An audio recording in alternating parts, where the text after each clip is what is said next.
It's Saturday evening. It's time to talk about the very best comic books of the week after I had a freaking earthquake hit like, I don't know, 60 kilometers, 40 kilometers from my house just a couple hours ago. Isn't that crazy?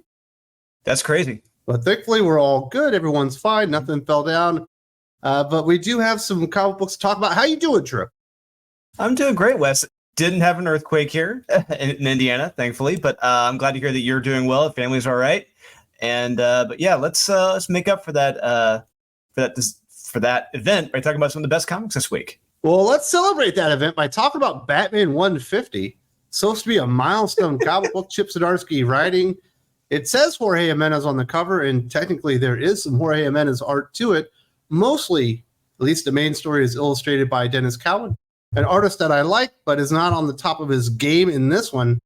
But even the bad art by Dennis Cowan isn't the worst thing about it. It's the most generic, worst told kind of these stories I've ever seen in my life. There's so many stories out there where a reporter goes around or someone goes around and talks to the villains and the side characters and people that the hero has impacted, and they tell you how they feel about the hero specifically in regards to what they've done and how they've impacted their lives. Easiest thing in the world to pull off. Normally, I love these kind of issues, which is basically what Chip Zdarsky does here.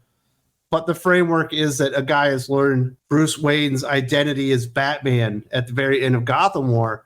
And this is the worst executed version of this story I've ever seen in my life. I can't believe it sucks so bad. No, I completely agree with you, Wes. Yeah, this comic, this was a laugh riot. I mean, if you're reading this and you're not laughing, you don't see this for the joke it is. So hopefully you didn't read this issue. I mean, like you said, we follow a cat burglar after the Gotham War or whatever the hell it was called, and he broke into Bruce's rundown brownstone POS Batcave with zero security apparently, and finds out who Batman is. Finds out it's Bruce Wayne, and somehow through plot convenience, every other career criminal in Gotham doesn't want to know who he is, or already says they know who he is, but it's something else, not Bruce Wayne.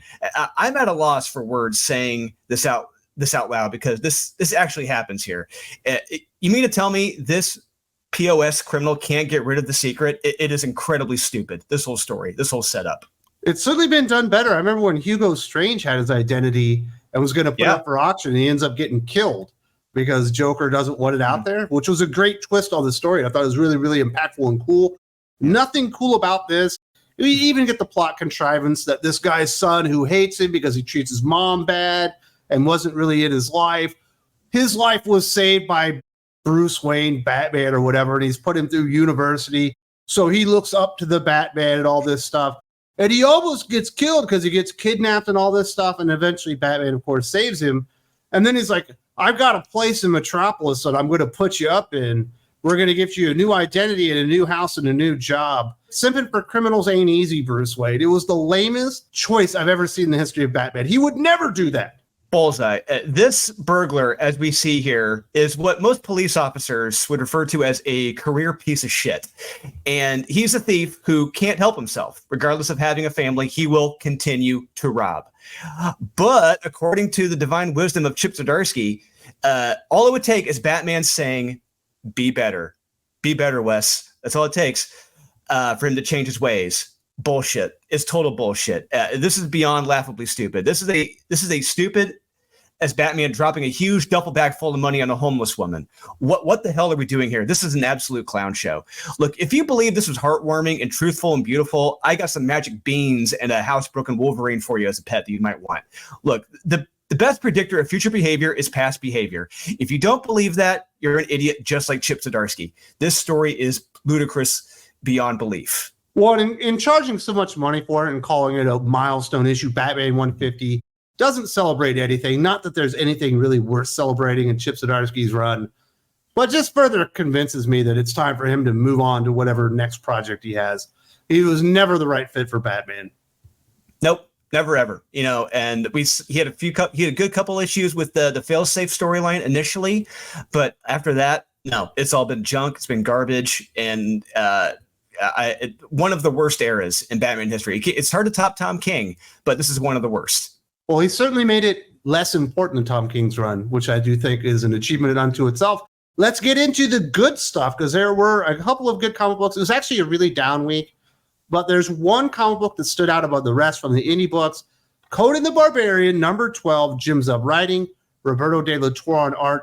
Easily the best new comic book we got this week. This thing was freaking badass. We get to see the plan of Thulsa Doom, how he lured Cole and Conan and Brule all in there, what his plan was, how it was supposed to work. We get an awesome fight scene, amazing art by Roberto de la Torre, and an awesome conclusion to this story arc that I didn't really know what to expect. I didn't know if I was going to like it, but here at the end, I absolutely loved it because this thing ended on the highest of high notes. This is maybe the best issue of Conan the Barbarian thus far. Yeah, it's right up there, Wes. I can't disagree with you with that. Yeah, this is my pick of the week as well. This issue was a banger. Every page by Roberto de la Torre is so damn gorgeous. I'm actually going to reach out and try to see if I can get those first couple pages are available, because how he illustrates Thulsa Doom, it is glorious. I love how he's illustrated in this. It's like after reading this, I want to see Roberto de la Torre do a He-Man v Skeletor commission, because I guarantee it'd be beautiful. But yeah, like we get the origin of Thulsa Doom. It's glorious. What's funny is that after reading this issue, there's some plot elements here that are kind of similar to Born of Blood 6 that I wrote a couple years ago. But anyway, yeah, we get his origin, and it's one hell of a great fight scene between Conan and Thulsa Doom. No spoilers after that. But the next series, I cannot wait. And congrats to my buddy Stuart Sager getting the B cover for that next series. Conan has never been better and represents the very best of the industry right now. If you don't think so, well, you're wrong. Do check out Conan, guys. This is a publisher and a creative team that respects you, the readers. I don't know, man. Barry Windsor Smith on Conan might have been better, but it's right up there with the best Conan comics we've ever got. I will agree with that one. Next up from the indie scene, we did get Space Ghost number 3, David Pepos writing, Jonathan Lau on art. No expectations for this series coming in because Dynamite typically doesn't care what happens with between the cover and the back page of the comic book. We're actually getting a pretty darn good Space Ghost series here. Jonathan Lau's art is actually good as well. And I'm not the most familiar guy with Space Ghost, but I'm really liking the dynamic between him and Jade and Jace and the monkey, and them kind of getting double crossed and all the things that are going on in this comic book. I found it very, very exciting. Lots of cool stuff in here. I like it when you do a little break-in type of thing, a little heist scene, and it just hit all my buttons on here. I'm shocked how much I like Space Ghost. Yeah, Space Ghost has been pretty good. I'm surprised as well, because after David Peposi's Punisher run, he was very questionable in his writing skills. But yeah, Space Ghost is a unique character because in the original animated cartoons, you never got his origin. You never really knew who he was, and he's not really that well known outside of the United States. And really, the first origin story we got was the Joe Kelly, Ariel Olivetti story from DC Comics about 15 years ago, which is solid as well. I do recommend people check that out. But yeah, the art in this is terrific. Space Ghost is illustrated like an absolute Chad, which is perfect.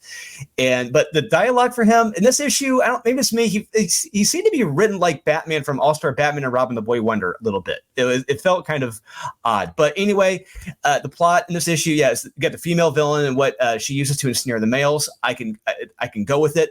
And because of that, who saved the day in the end? It makes sense. It's good. It's a very fun, solid, illustrated issue. Do check out Space Ghost, guys. It's a fun ride. Absolutely. The best thing that Dynamite's got going right now.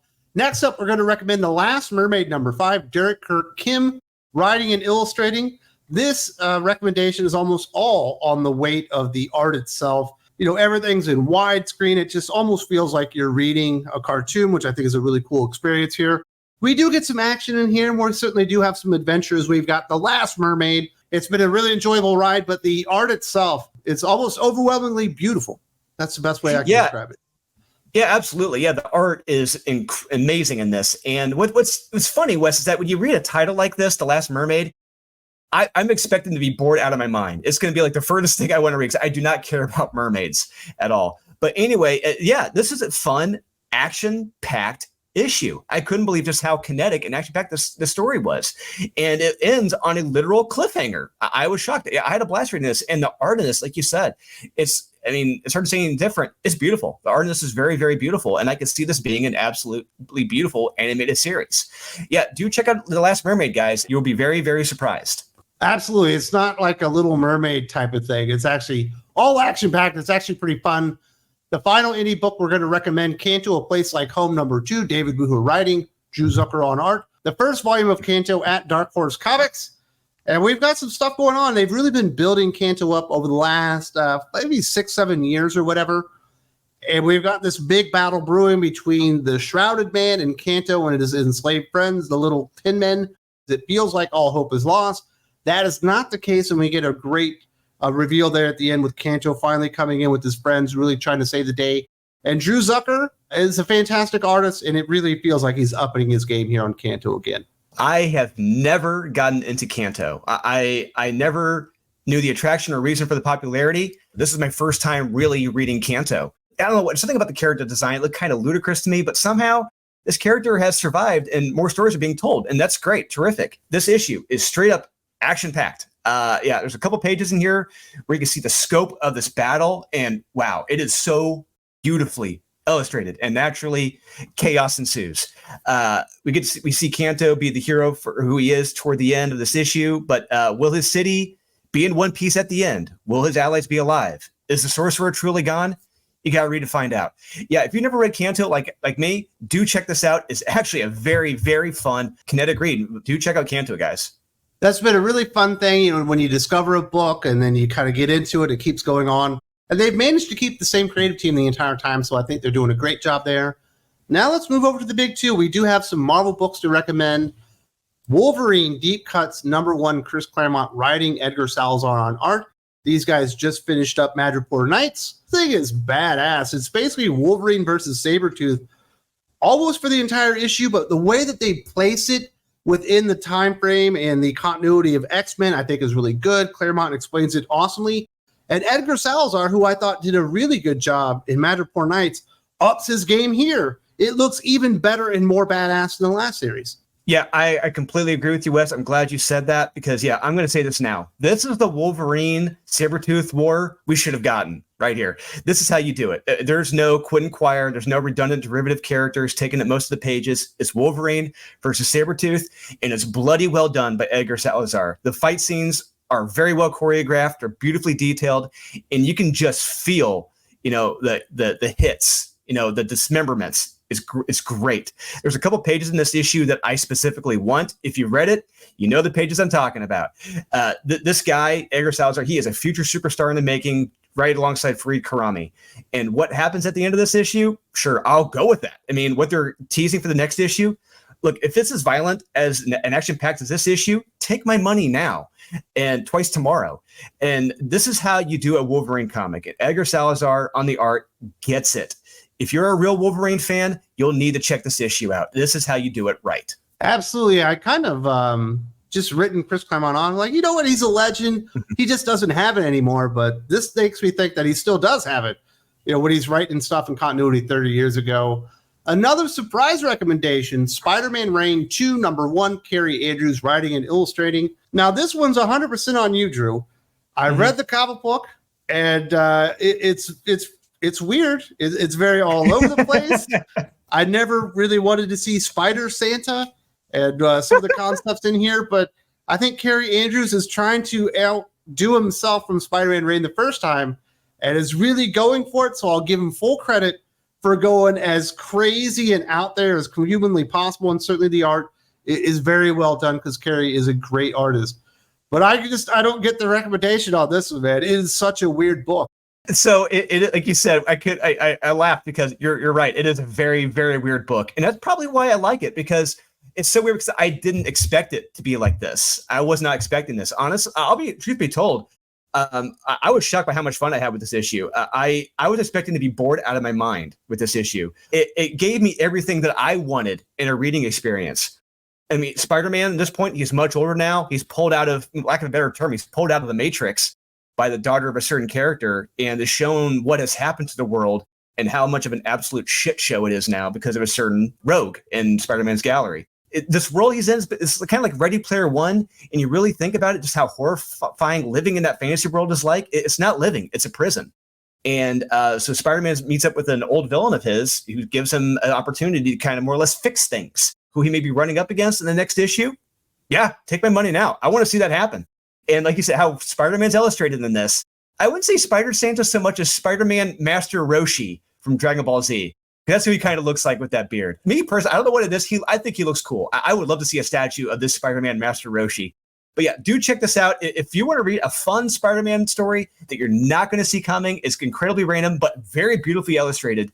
Do check this out. I'm not going along with that one. I think that was a skip, but I love Carrie Andrews. He's a fantastic person, great writer, great illustrator. I couldn't get on board that one for some reason. We got one more book to recommend, DC Comics, Kneel Before Zod #7, Joe Casey writing, Dan McDade on art.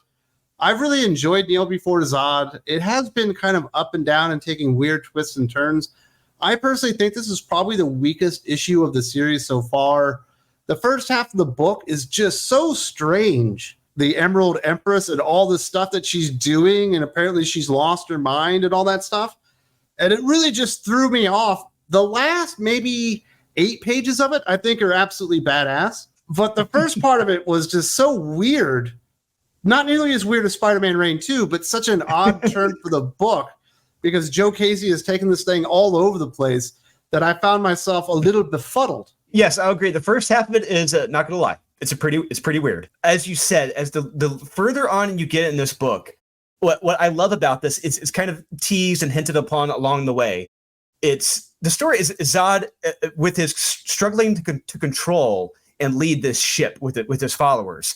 But some of these followers, as we see, may not be too happy with following Zod and may want to, more or less knock him off his pedestal, knock him off his throne. Will it work? You got to read to find out. But yeah, like you said, by the end of this, we are reaffirmed with how much of a true badass Zod is. And this is a guy you do not want to cross. This is a guy you do not want to try to dethrone. And I completely buy it. I love it. And this is a guy like I would completely follow into battle any day of the week. But yeah, but by the end of this, the cliffhanger we get, the very last page, I cannot wait for the next issue because that looks so awesome. The fights we're going to get. I hope we get it.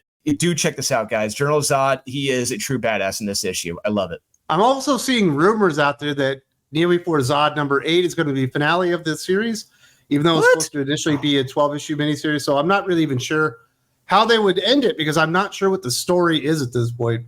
We shall see. Hopefully it goes to 12 issues because I've certainly enjoyed it far more than I've not enjoyed it. And that will do it for this week's Best of the Week rundown. But Drew, you have a project right now on Backer Kit. What's going on with the whole Unholy Nightmare? Aurelio has only a couple pages left. He's got 2 or 3 pages left, and then he is done. Then it's off to Jorge Jimenez and Kel Natal to finish the coloring and lettering. So hopefully we'll get these books out by August or so. So with that being said, Backer Kit will be closing soon, and we only have 1 page of original art left and a couple sketch opportunities left as well with Aurelio. So you might want to get on this while you can before it closes, guys. Thanks to everyone who supported us. And if you're strongly considering it, I thank you as well. Please check out Unholy Nightmare, guys. Thank you very much to Drew for joining us, talking about the best comic books of the week. We can't agree on everything, and I do not agree on that Spider-Man Reign 2 recommendation, but I'm glad that he's got a different point of view, and obviously he liked the comic book. If you like more debates and conversations kind of like that, but in much longer format, you've got to go over to Think Critical Patreon, where we have the Hot or Not Comic Rundown with Jim from Weird Science, and we cover all the new stuff from Marvel, DC, and the indie comic books in great detail, and we cover everything, whether it's good or bad. There's a link in the video description to the Patreon. I hope to see you there.